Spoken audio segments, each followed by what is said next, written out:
Hi guys, what's up? Daniel Pondé com mais uma dica de inglês aqui no YouTube. Se essa é a primeira aula nossa que você está assistindo, eu gostaria de te convidar para se inscrever no nosso canal e também deixar o seu like aqui para que esse canal cresça a cada dia que passa. Nessa nova aula eu vou explicar sobre a diferença entre as palavras each e every. Como já expliquei em outras aulas aqui no canal do Inglês no Teclado, a gente aprende a utilizar determinada palavra em inglês com base no contexto em que ela é utilizada. Como você vai notar, às vezes cabe a gente utilizar uma palavra ou outra, ou até mesmo as duas, de modo intercalado.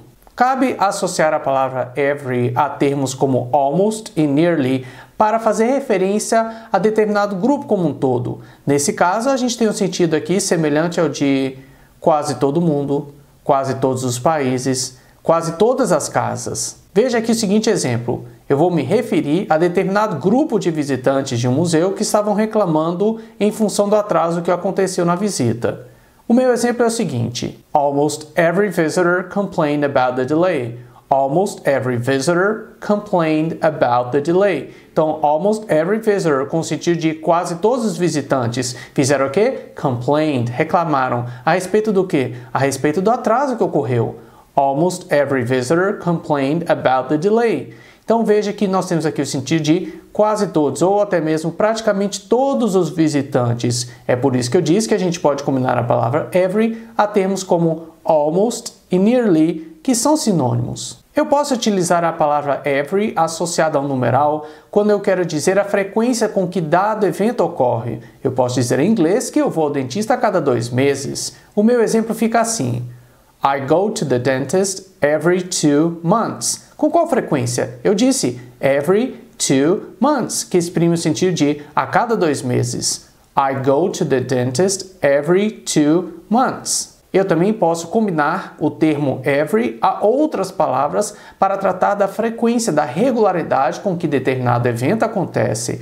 Como, por exemplo, eu posso dizer em inglês every single day, que exprime o sentido geral de todo santo dia. Veja que a palavra santo aqui, ela tem a função de ênfase quando eu digo todo santo dia. Em inglês a mesma coisa. Quando eu embuto a palavra single, eu tenho a ideia aqui de o quê? Exprimir ênfase.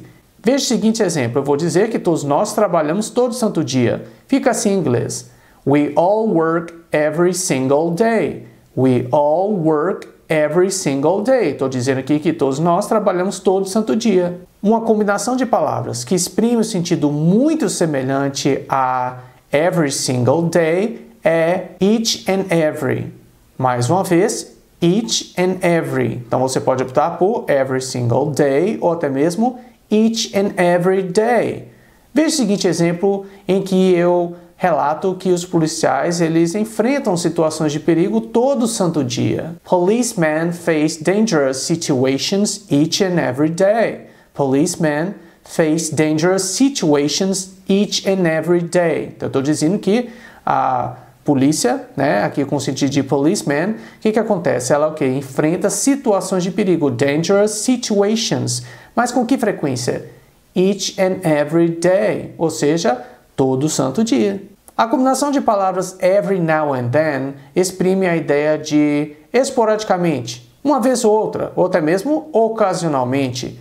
Veja o seguinte exemplo. We get together every now and then. Novamente, we get together every now and then. Então você me pergunta com que frequência você e seu amigo vocês se reúnem, né, se encontram. E aí eu disse, we get together every now and then. Com o sentido de nós nos reunimos esporadicamente ou ocasionalmente ou uma vez ou outra. We get together com que frequência? E aí eu disse, every now and then.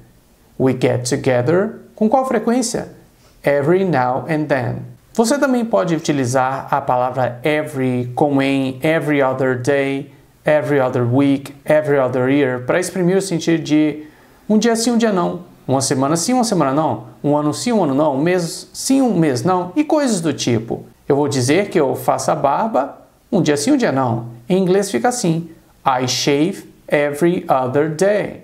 I shave every other day. Também cabe utilizar a palavra each para englobar o todo.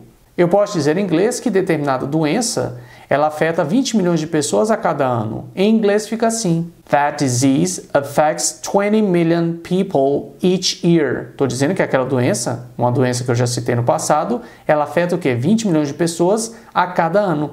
That disease, aquela doença ou essa doença, afeta. That disease affects quantas pessoas? 20 million people each year, a cada ano. Então, como eu disse, a palavra each também pode ser empregada com o sentido de a cada. Eu posso dizer que cada uma das minhas malas pesa 30 quilos. Each one weighs 30 kilos. Each one o quê? Cada uma das minhas malas. Eu simplesmente não citei aqui minhas malas, mas eu disse cada uma. Cada uma pesa 30 quilos. Each one weighs 30 kilos. Agora, quando a gente utiliza each other, a gente tem aqui o sentido geral de cada um. Mas nesse caso, a gente pode optar pela tradução um para o outro. Quando a gente está tratando de pessoas, veja o seguinte exemplo. Jack and Samantha were made for each other. Jack and Samantha were made for each other. Então, eu estou dizendo que o Jack e Samantha eles foram o quê? Feitos um para o outro. Jack and Samantha were made for each other. Então, eu não optei aqui pela tradução cada, mas estou me referindo aqui a cada um deles, no sentido de um para o outro. Jack and Samantha were made, foram feitos o quê? For each other. Jack and Samantha were made for each other. E aí, gostou dessa explicação geral sobre como utilizar as palavras every e each em inglês? Não se esqueça de deixar a sua curtida aqui embaixo e caso você tenha alguma dúvida ou alguma sugestão, basta deixar o seu comentário aqui embaixo na seção de comentários. Thank you for watching and I'll see you next class. Bye!